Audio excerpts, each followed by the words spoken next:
তারা হলো সরকারের পক্ষে এখন ছত্রভাবে যে প্রযুক্তি ছড়ায়, এই প্রযুক্তি ছড়ানোর কারণে মিথ্যা সংবাদ প্রচার করে। নিয়ম হচ্ছে সাংবাদিকতা তারা হলো বস্তুনিষ্ঠ খবর প্রচার করবে, সেখানে তারা ফেক নিউজ ছড়ায়। ফেক নিউজ ছড়ানোর কারণে কিন্তু সে সকল মিডিয়ার প্রতি জনগণের আক্রোশ থাকে।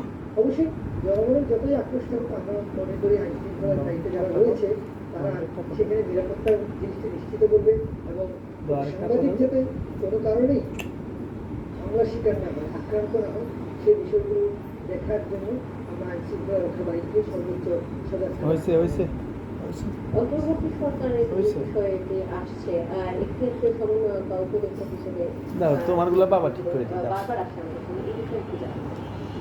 এখন পর্যন্ত দেখুন আমাদের দিক থেকে আমরা তো ডক্টর ইউনুসকে আমরা ছাত্র সমাজের সাথে আমরা যখন কথা বলেছি সবাই হলো ডক্টর ইউনুসকে ডাক্তার ইউনুসকে দিকে লাভ